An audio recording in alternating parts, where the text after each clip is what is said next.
পরিকল্পনা করি, অনেক স্ট্র্যাটেজি নেই, কিন্তু এই ক্ষেত্রে আমার কেন মনে হচ্ছে যে আসলে এই সমস্যার সমাধান চিন্তা ভাবনা করে ওই যে হইতে হবে, সেই ডিসিশনের ফল সঠিক হতে পারে, ভুল হতে পারে।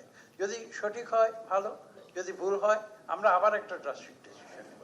আমি মনে করি আমাদের পুরো অ্যাপ্রোচটা এইভাবে পরিবর্তন করলে হয় পেতে পারি। আমি কথা বলেই শুরু করলাম, একটু একটু পেছনে যাব খুব সংক্ষেপে। আমরা তো মেয়েরা কিভাবে মেম্বার অফ পার্লামেন্ট হবে সেটা নিয়ে আলোচনা করছি। আমরা ভুলে গেছি যে মেয়েরা ভোটের অধিকারও কিন্তু মাত্র সেদিন পেয়েছে, বেশি দিন হয়নি।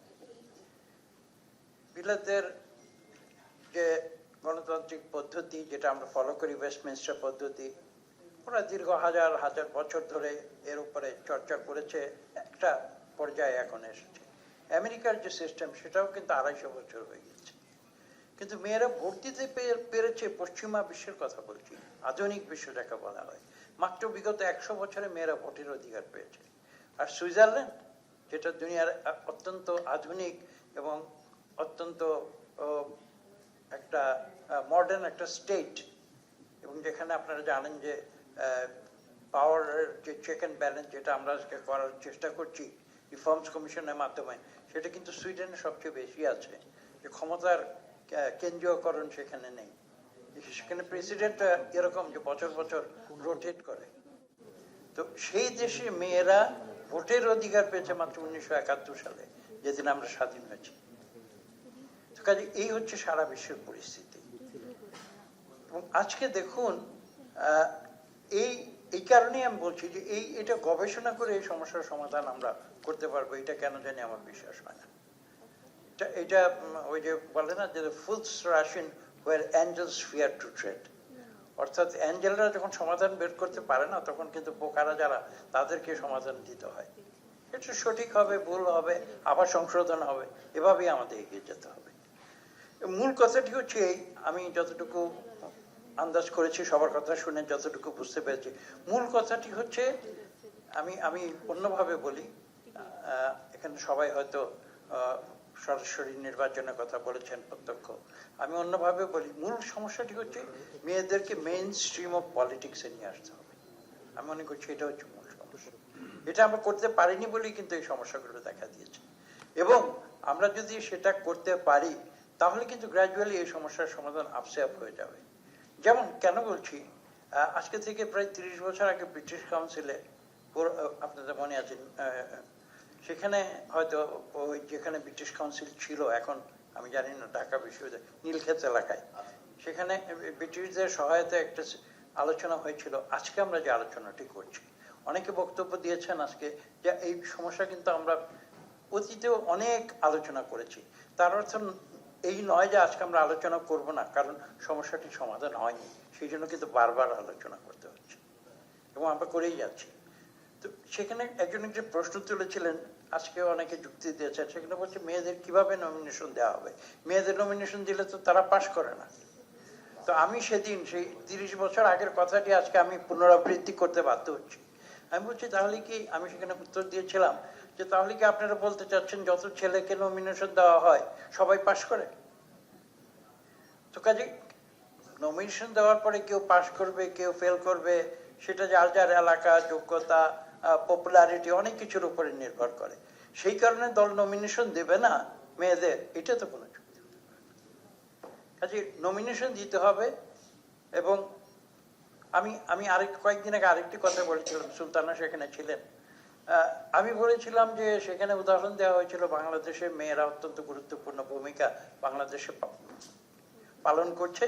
এখানে প্রায় 4 মিলিয়ন, অর্থাৎ 40 লক্ষ নারী শ্রমিক গার্মেন্টস ইন্ডাস্ট্রিতে আছে, যে গার্মেন্টস হচ্ছে বাংলাদেশের অর্থনীতির একটা অত্যন্ত শক্তিশালী একটি ধারক বাহক। আমি বলেছিলাম আমি তো এই গল্প শুনতে চাই না। বাংলাদেশের গার্মেন্টে 40 লক্ষ নারী শ্রমিক কাজ করে বাংলাদেশকে উন্নতির পথে নিয়ে যাচ্ছে, আমি সেটা শুনতে চাই না। আমি যেটা শুনতে চাই যে বাংলাদেশের জনসংখ্যার, যদি অনেকে বলেছেন, আজকে বলেছেন অর্ধেক নারী, অর্ধেক নারী নয়, বাংলাদেশের জনসংখ্যার অর্ধেকের বেশি নারী, এবং সেইখানে 300 সিটের পার্লামেন্টে 150 জনের বেশি, 151 জন কেন নারী প্রতিনিধি থাকবেন না, আমি সেই প্রশ্ন করতে চাই। আমি জানি এটা অনেকে হয়তো বলবেন অবান্তর, অবাস্তব, অনেক প্রশ্নই আসবে, কিন্তু অবান্তর অবাস্তব নয়। রুয়ান্ডার উদাহরণ তো আপনারা একটু আগে দেখেছেন, আজকের যিনি কিনোট স্পিকার তিনি সেটা উপস্থাপন করেছেন। কাজে কোনো কিছুই অবাস্তব নয়। এখানে মূল জিনিসটা হচ্ছে যে সমাজ ব্যবস্থা, এবং একজন বক্তা বোধহয় নির্দিষ্টভাবে উল্লেখ করেছেন যে আমাদের মানসিকতার যে সমস্যা, সেই মানসিকতার সমস্যাটি যদি আমরা দূর করতে পারি এবং আজকের এই সমাজ ব্যবস্থাকে যদি আমরা পরিবর্তন করতে না পারি, তাহলে কিন্তু এই নারী মুক্তি, নারী আন্দোলন, নারী শক্তি, নারীর সমতা, এইসব সেমিনার বক্তৃতা করে কোনো লাভ হবে না। আমাদের অন্তর থেকে সেই পরিবর্তনটি আনতে হবে, আমি বিশ্বাস করি। এবং এটা বলা হয় যে পুরুষ শাসিত সমাজ ব্যবস্থা। আমরা জানি যে বার্মার উদাহরণটা জানি, ম্যাট্রিয়ার্কাল সোসাইটি, এটা জানি আমরা। তো পুরুষ শাসিত সমস্যা, আজকে যে উদাহরণটি আজকে যারা মাসুদ সাহেব যে তিনি অত্যন্ত চমৎকারভাবে তার মায়ের উদাহরণ দিয়ে আমাদের বলেছেন, যে আমাদের এখানে ম্যাট্রিয়ার্কাল সোসাইটি না থাকলেও কাগজে কলমে মায়েরা অনেক কিছু নিয়ন্ত্রণ করেন। যারা পর্দার অন্তরালে নিয়ন্ত্রণ করেন তারা আজকে পর্দার বাইরে এসে কেন নিয়ন্ত্রণ করতে পারবেন না? এটা কোনো যুক্তির কথা নয়, তারা অবশ্যই পারবে।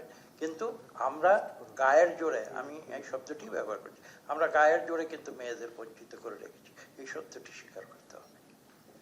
এবং আমি বক্তব্য দীর্ঘ করব না, আমি শেষ করে দিচ্ছি। সর্বশেষ এটুকু বলবো যে বিভিন্ন পদ্ধতির কথা আলোচিত হয়েছে।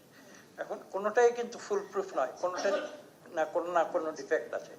আমাদের মূল যে সিদ্ধান্ত নিতে হবে, আমি মনে করি 2026 সালের ফেব্রুয়ারিতে যে আগামী যে নির্বাচনটি আছে, আমাদের সব রাজনৈতিক দলগুলোর একটা সচেতন সিদ্ধান্ত নিতে হবে। আমি এটা বিশ্বাস করি যে আমরা যত বেশি সংখ্যক নারী প্রার্থী দিতে পারি, আমার মনে হয় সেই সিদ্ধান্ত নিতে হবে।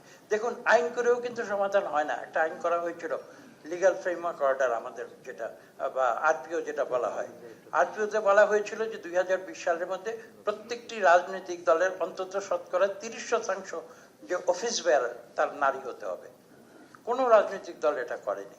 সরকারি দলে ছিল, যেটা আওয়ামী লীগ এখন হয়তো নন ফাংশনাল বা হয়তো নিষিদ্ধ, সেই রাজনৈতিক দল সরকারের থেকেও তারা করেনি এটা। আর অন্যান্য যে রাজনৈতিক দল আছে তারাও সেটা করেনি। এবং খুব চমৎকার একটা যুক্তি দেওয়া হয় যে আমরা যোগ্য মেয়ে খুঁজে পাই না। আরে বাংলাদেশে অর্ধেকের বেশি জনসংখ্যা নারী, যোগ্য মেয়ে খুঁজে পাওয়া যাবে না, এটা তো কোনো যুক্তির কথা হতে পারে না। হতে পারে লেখাপড়ার দিক থেকে হয়তো মেয়েরা অনেকটা পিছিয়ে আছে, কিন্তু রাজনীতি হওয়ার জন্য তো পিএইচডি ডিগ্রিধারী আমার মতো বোকা রাজনীতিক এরকম পিএইচডি ডিগ্রিধারী হওয়ার দরকার নেই। গ্রামে অনেক শক্তিশালী নারীরা রয়েছেন যারা নিজের অধিকারের কথা বলে থাকেন। কিন্তু বড় জিনিস হচ্ছে যে সেই সুযোগটা থেকে এই পুরুষ শাসিত সমাজ জোর করে নারীদের বঞ্চিত করে রেখেছে। আমি বিশ্বাস করি সেই প্যারাজাল থেকে মেয়েদের বের হয়ে আসতে হবে। তবে এই কথাও সত্য, আমি সেটা শেষ কথা এটা বলবো যে এই আন্দোলনে শুধু মেয়েরা নয়, মেয়ে এবং নারী এবং পুরুষ উভয় মিলিতভাবে সেই জিঞ্জির ছিঁড়তে হবে, যেভাবে বাংলাদেশে মেয়েদের অধিকার সঠিকভাবে প্রতিষ্ঠিত হবে। আমি সেই প্রত্যাশা ব্যক্ত করছি।